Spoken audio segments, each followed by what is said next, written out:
You know what's funny about marriage? Sometimes your wife hands you the keys to your freedom without even realizing it. And that's exactly what happened when she looked at my Bible sitting on the nightstand and decided I needed to be taught a lesson about organization. It was a regular Wednesday evening when I came home from work, loosened my tie, and placed my Bible on the nightstand like I'd done countless times before. I'd been reading a chapter each night. Nothing dramatic, just part of my routine. But apparently, this simple act violated some sacred organizational system she'd established in our bedroom. "That's it," she announced, hands on her hips, staring at the Bible like it was some kind of personal insult. "You're not allowed in our bedroom until you learn how to be organized." I looked at her, then at the Bible, then back at her. "Because of this? Because you clearly don't respect my systems. Everything has a place, and that doesn't belong there. You need to learn proper organization before you can share this space with me again."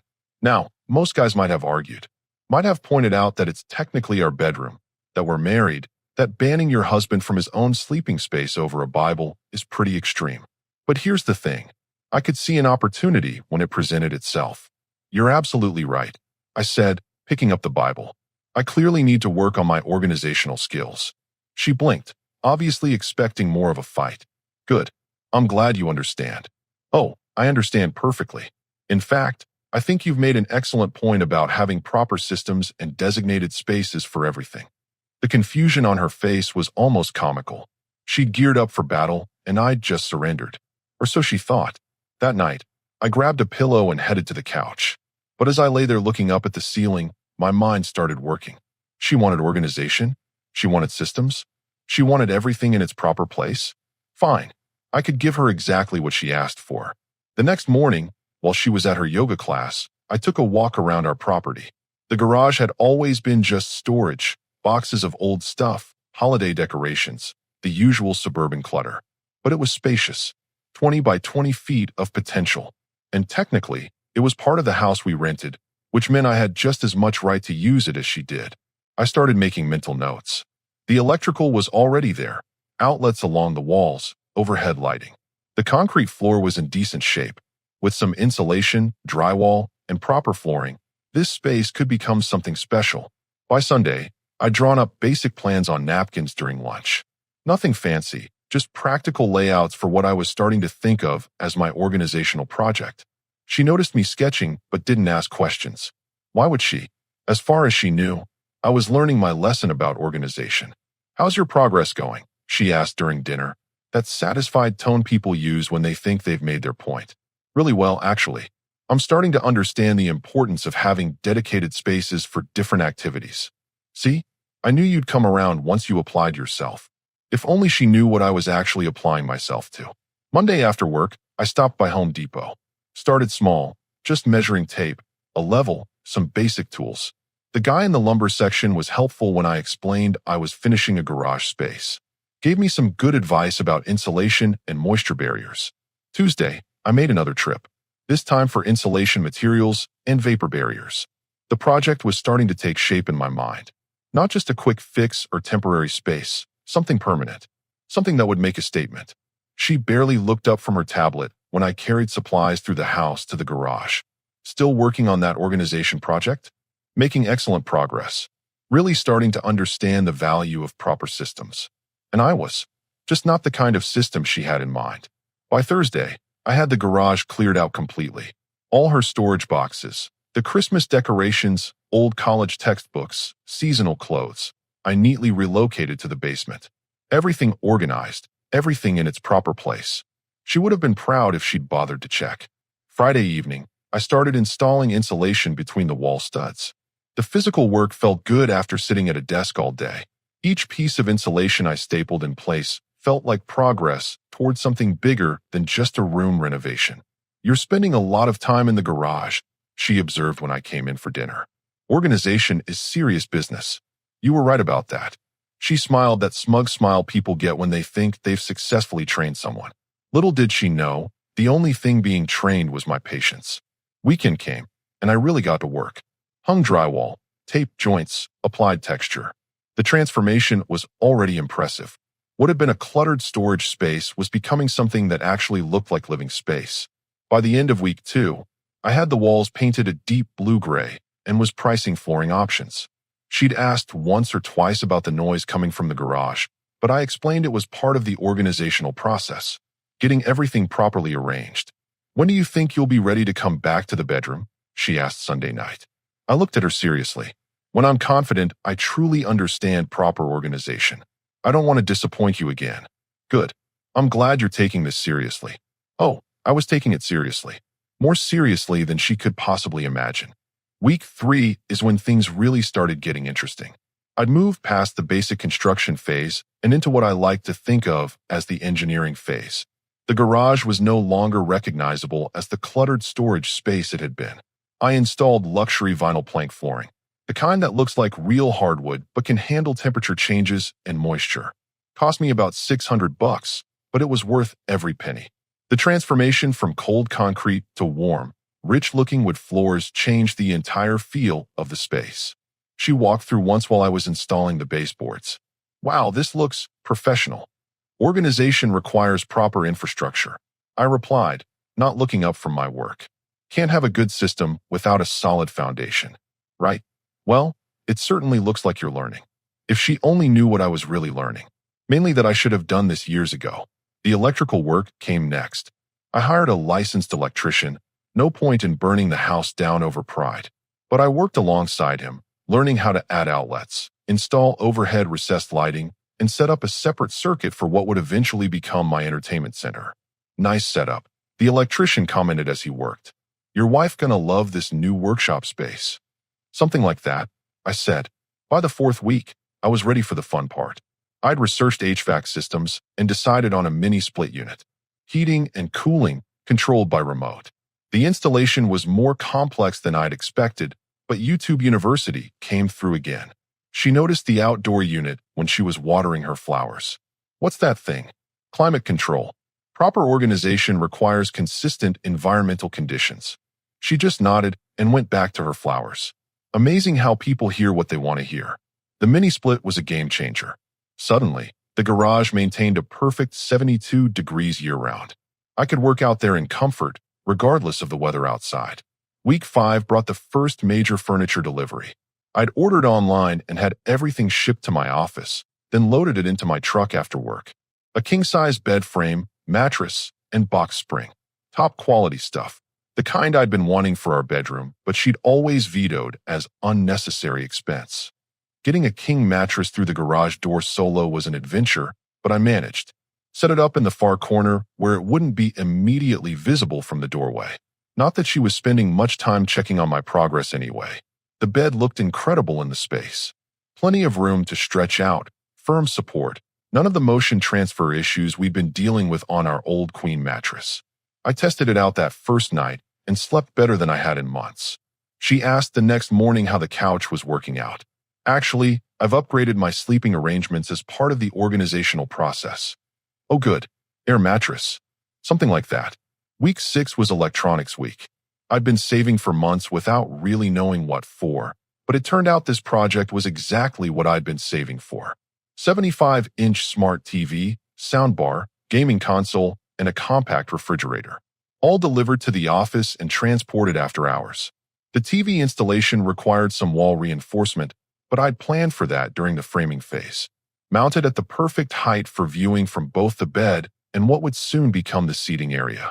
She heard the sound system during testing and came out to investigate. That's quite a lot of noise for an organization project. Quality control testing. Making sure all systems function properly before final implementation. Final implementation of what exactly? My new organizational system. You'll see when it's complete. I could tell she was curious, but her pride wouldn't let her admit she'd been wrong about whatever she thought I was doing out there. The mini fridge was the detail that really made it feel like a complete space. Stocked it with craft beer, energy drinks, and snacks. Having everything I needed within arm's reach was luxury I hadn't realized I'd been missing. By the end of week 6, I had what was essentially a studio apartment. Bedroom, entertainment area, climate control, and refreshments. All I was missing was proper seating and some personal touches. That's when I started planning phase 2. She'd gotten used to having the main bedroom to herself. Spread her stuff across both nightstands, took up the entire closet, had her yoga mat permanently rolled out on my side of the bed. She was enjoying her space, and I was enjoying mine. The difference was, she thought this arrangement was temporary. I was beginning to realize it might be the best thing that had ever happened to our marriage, or what was left of it. Week 7 brought the leather sectional sofa, L-shaped, power recliners, cup holders, USB charging ports. The kind of furniture she'd always said was too masculine for the house. Well, this wasn't the house. This was my space, and it was going to reflect my preferences. The delivery guys were impressed. Man cave. Something like that. They helped me position it perfectly, facing the TV at the optimal viewing angle, close enough to the mini fridge for convenience. The sectional completed the living room feel of the space. That evening, I invited my neighbor over to see the progress. We'd always gotten along well, but I hadn't socialized much lately. She'd had opinions about him being too loud and inappropriate company. Holy hell, he said when he saw the setup. This is incredible. Your wife kick you out or something. Temporary arrangement while I work on organizational skills. He laughed. Well, if this is punishment, sign me up. This is nicer than my actual bedroom. We had a couple beers, watched some sports, and for the first time in months, I remembered what it felt like to relax in my own space. No walking on eggshells, no worrying about putting something in the wrong place, no judgment about my choice of entertainment.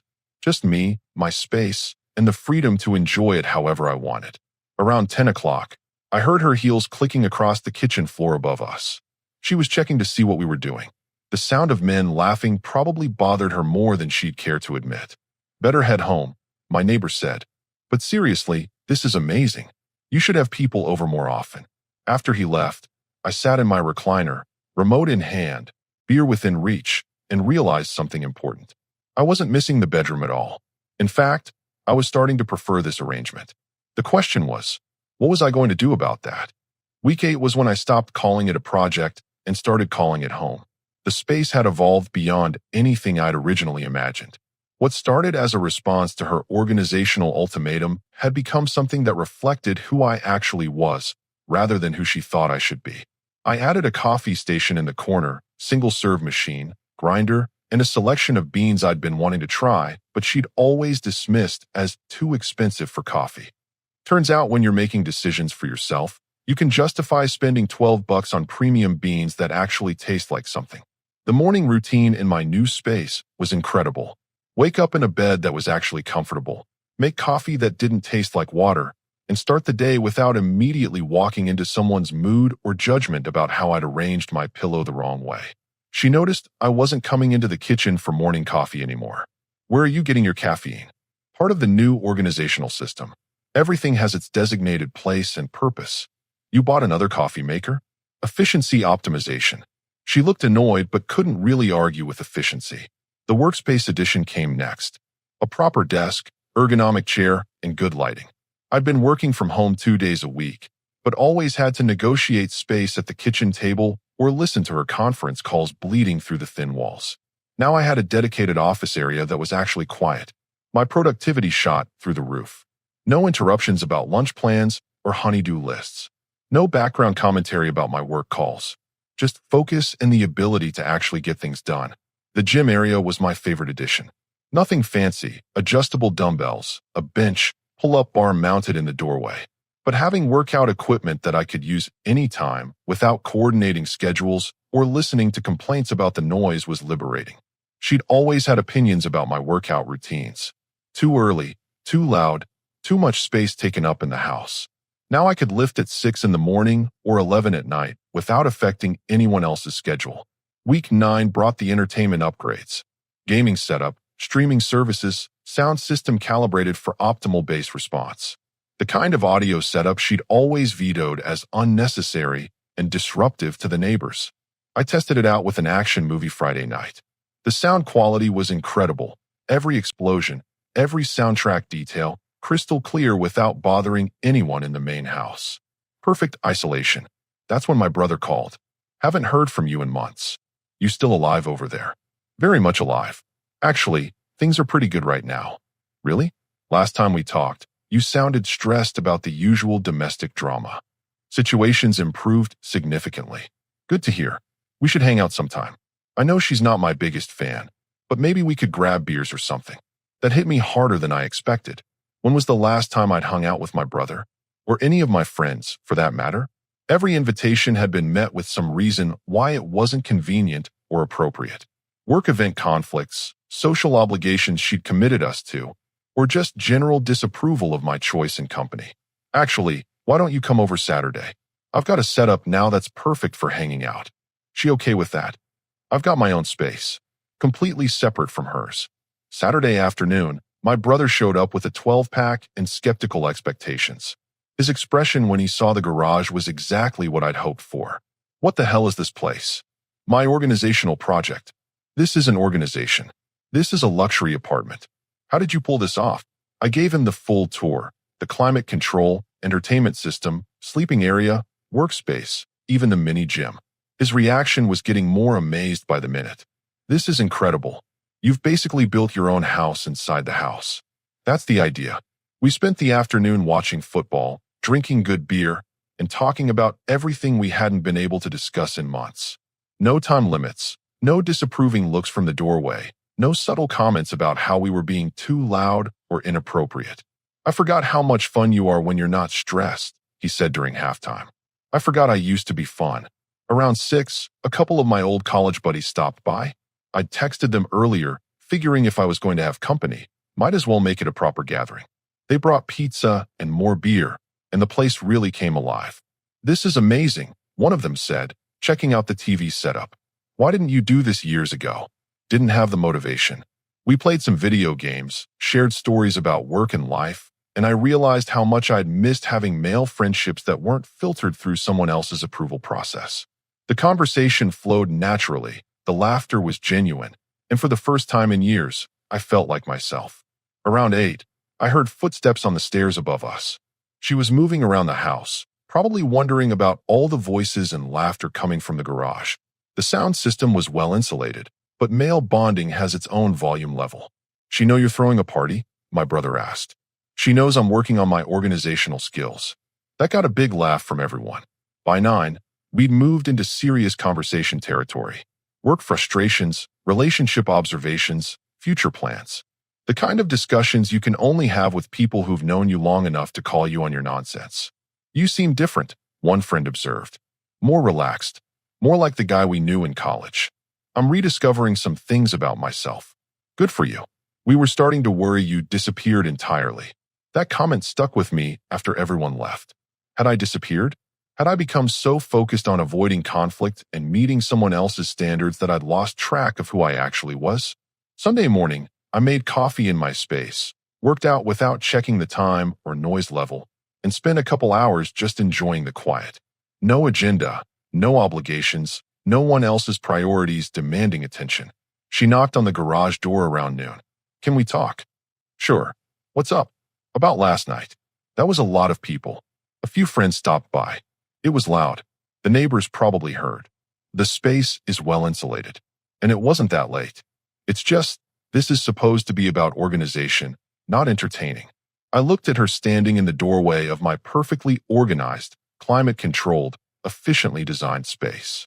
Every tool had its place. Every electronic device was properly arranged. Every piece of furniture served its intended purpose. This is extremely well organized. You know what I mean. Actually, I don't. You wanted me to learn about proper organization and designated spaces. Mission accomplished. She looked around, taking in the full scope of what I'd built. I could see her processing the reality that this wasn't temporary, wasn't a lesson being learned, and definitely wasn't going to result in me begging to come back to the bedroom. How long are you planning to stay out here? As long as it takes to maintain proper organizational standards. And how long is that? I settled back into my recliner, reached for my coffee, and gave her the most honest answer I could. I'm not sure I ever want to go back. Week 10 brought the regular Friday night gathering that nobody had officially planned, but somehow everyone expected. My garage had become the default hangout spot for guys who'd been scattered to the wind by domestic obligations and social restrictions. Tonight was particularly good. 5 of us total, my brother, 2 college friends, and my neighbor. We had takeout from 3 different restaurants because nobody could agree on cuisine, craft beer from a local brewery, and a playoff basketball game on the big screen. This is better than any sports bar, my neighbor said, settling into the sectional with his second beer. No crowds, no overpriced drinks, perfect temperature control, and no judgment about how loud we cheer, added my college roommate. That got everyone laughing because we'd all been there. The gradual reduction of enthusiasm, the constant awareness of volume levels, the feeling like you were apologizing for existing in your own space. Remember when we used to just hang out without planning 3 weeks in advance? My brother asked. Remember when we didn't need permission to order pizza? Remember when we could watch an entire game without commentary about how sports are a waste of time? The conversation was hitting that comfortable zone where everyone could be honest about their frustrations without feeling like they were betraying anyone. Just guys talking about guy stuff without filtering every comment through someone else's sensitivities. During halftime, my college friend brought up the elephant in the room. So what's the deal with this setup? Are you permanently out here now? She kicked me out of the bedroom for leaving a book on the nightstand. I explained. Said I needed to learn about organization before I could share space with her again. A book. Bible, actually. Apparently, it violated her organizational system. The silence that followed was loaded. Everyone processing the absurdity of being banished from your own bedroom over a book placement. So instead of learning her system, you built your own kingdom, my neighbor summarized. Exactly. And she's okay with this? She thinks I'm learning a lesson about organization, which, technically, I am. That brought the biggest laugh of the night. The idea that the lesson being learned was completely different from the lesson being taught struck everyone as hilarious. This is the best organizational system I've ever seen, my brother said, gesturing at the entertainment setup. Everything a man needs, perfectly arranged for maximum comfort and efficiency. No kidding. I'm taking notes for my own organizational improvements. My wife would lose her mind if I built something like this. Mine would have it dismantled before the paint dried. That's why this is genius. She created the situation, so she can't really complain about the solution. We were deep into the fourth quarter when the conversation took a more serious turn. My college roommate, who'd been quiet for most of the evening, finally spoke up.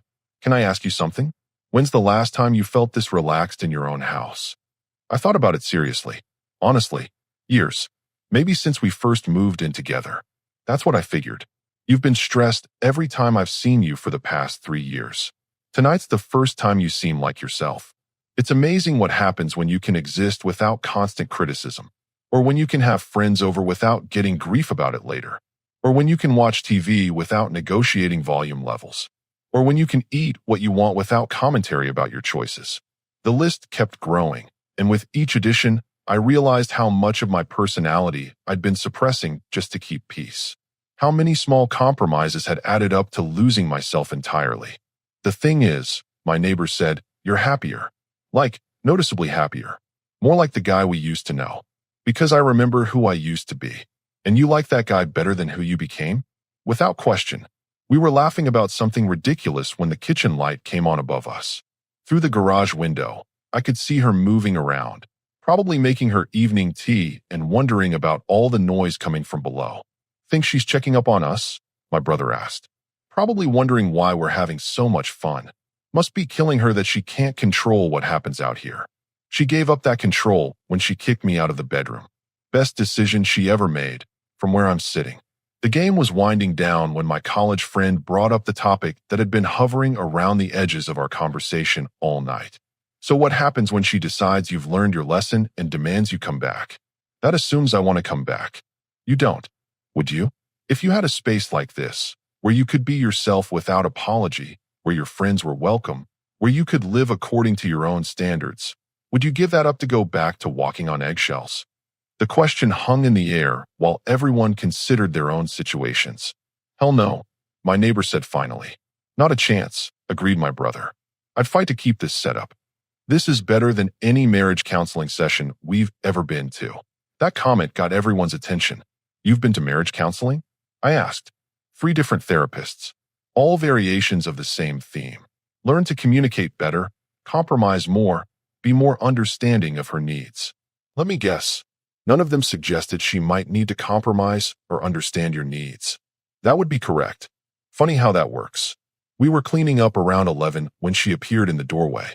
Still in her pajamas, hair up, arms crossed. The universal pose of domestic disapproval. It's getting pretty late for a party. Just wrapping up, I said, not changing my tone or rushing the cleanup process. You've been pretty loud tonight. Have we? I hadn't noticed. The neighbors might complain.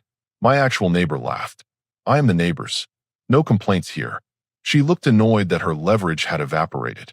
Well, some of us have early morning commitments. The sound doesn't carry to the bedroom. That's why I installed proper insulation. It's just inconsiderate. To whom? She couldn't answer that without admitting she was the only one with a problem. After everyone left, I sat in my recliner with one last beer, thinking about the evening. The laughter, the honest conversation, the complete absence of tension or judgment. The way my friends had relaxed and been themselves because the space allowed for authenticity. More importantly, I thought about her reaction. The way she'd stood in the doorway like she was entitled to control what happened in my space. The assumption that my enjoyment was somehow inconsiderate to her comfort. But the biggest realization was this. I hadn't missed her presence at all. If anything, her brief appearance had been the only uncomfortable moment of the entire evening. For the first time since this whole thing started, I began to wonder if the problem wasn't just the bedroom arrangement. Maybe the problem was the entire relationship. Saturday morning came with the aggressive knock I'd been expecting. Not the polite tap from the night before, but the demanding rap of someone who'd spent all night working up to a confrontation. I was having my second cup of coffee, reading news on my tablet, completely comfortable in my space. The knock interrupted a perfectly peaceful morning. We need to talk. Now. I opened the door to find her fully dressed, makeup done, hair styled. She'd prepared for battle while I was still in my workout clothes, completely relaxed. Good morning to you too. This whole situation has gone way too far. This ridiculous garage conversion, the constant parties, the complete disregard for our marriage. I stepped aside and gestured for her to come in. Have a seat. Let's discuss it. She looked around the space with fresh eyes, taking in the quality of the furniture, the sophistication of the entertainment system, the obvious permanence of the setup. You've been planning this.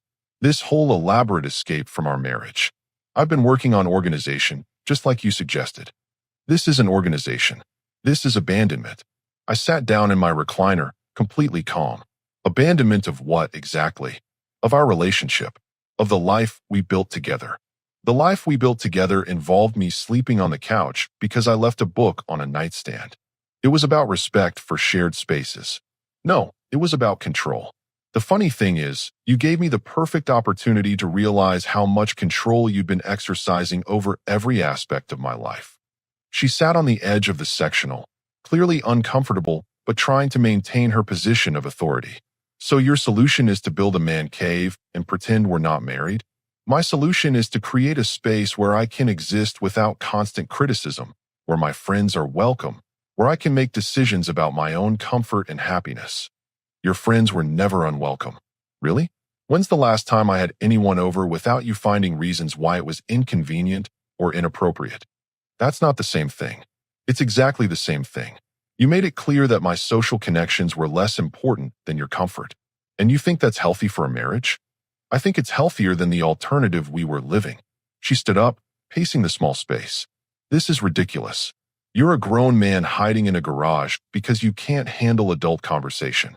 I'm a grown man who built his own space because his wife decided he wasn't worthy of sharing her bedroom. You're twisting this around. Am I?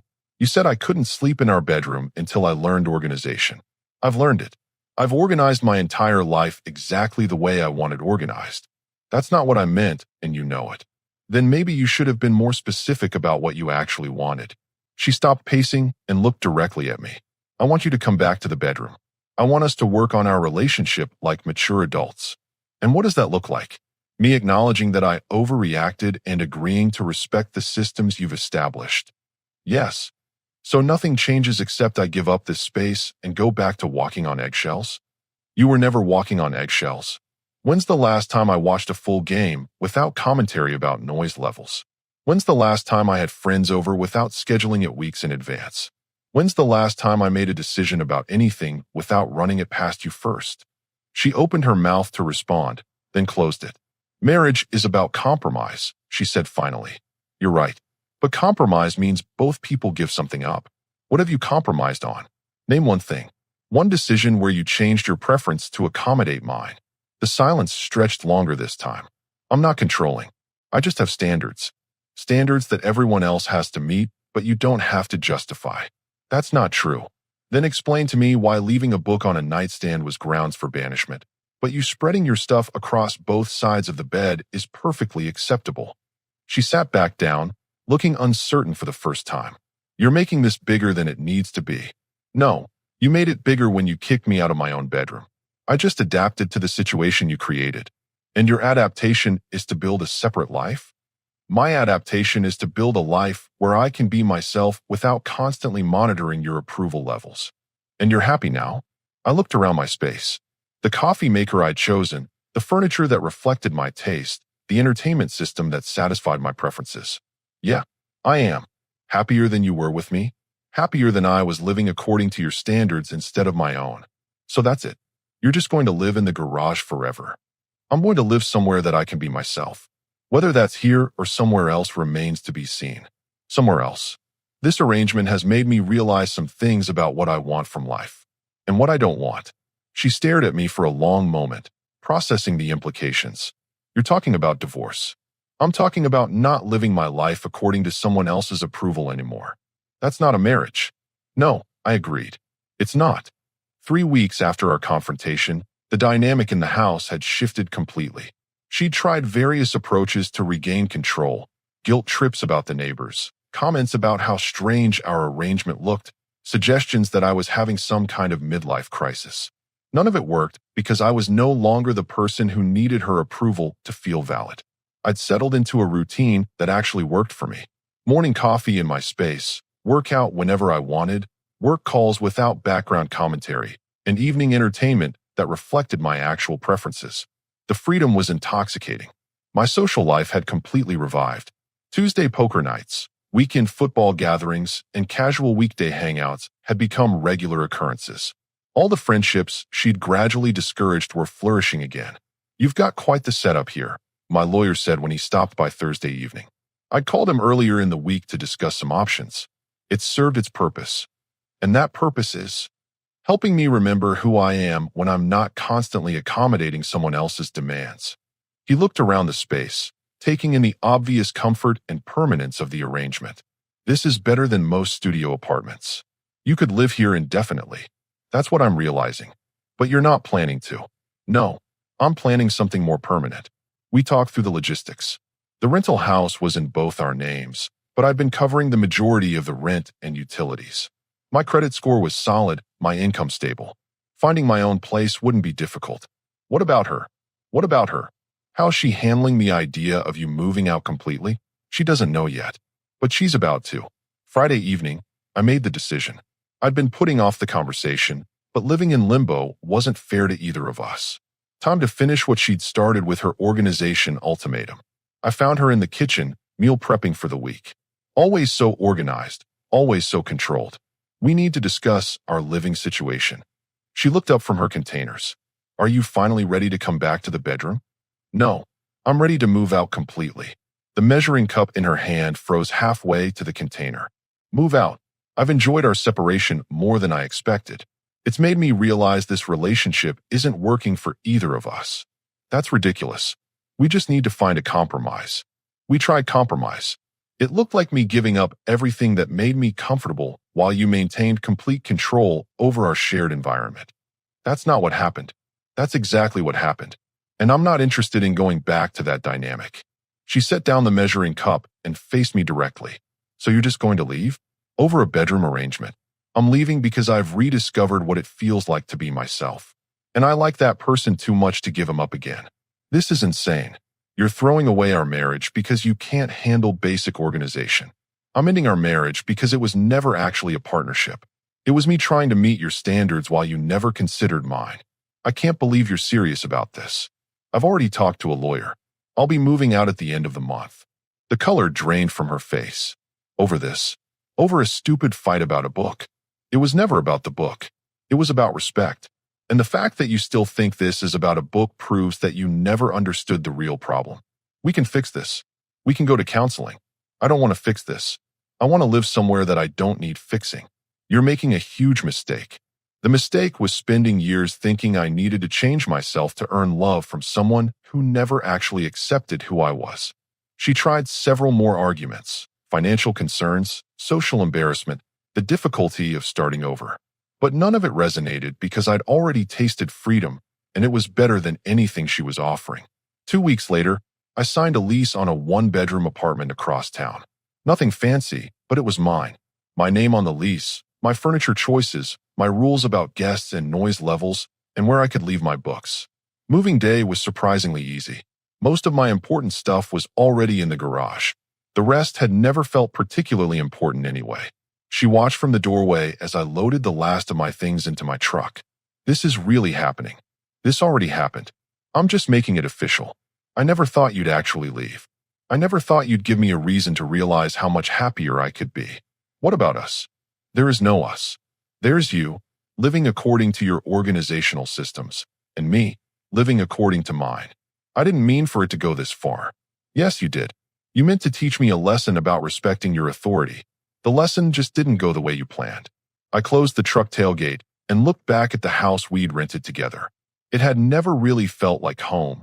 Too many rules, too many restrictions, too much energy spent trying to be someone I wasn't. Good luck with your organization project, I said. 6 months later, I ran into her at the grocery store. She looked exactly the same, perfectly put together, completely controlled. I looked different, relaxed, confident, comfortable in my own skin. How are you doing? She asked. Really well. You? Fine. Good. The house is very organized now. I'm sure it is. And quiet. That sounds perfect for you. She hesitated, then asked the question I could see coming. Do you ever regret it? I thought about my apartment, where I could watch sports at whatever volume I wanted. About my friends, who came over whenever they felt like it. About waking up every morning without immediately checking someone else's mood to determine how I was allowed to feel. Not even once. Really, best decision I ever made. Or rather, best decision you ever made for me. She looked confused. Your organization ultimatum. It gave me permission to organize my entire life the way I actually wanted it. So thanks for that. I walked away, leaving her standing in the produce section, finally understanding that some lessons can't be unlearned, and some students graduate to a better life than their teachers ever imagined.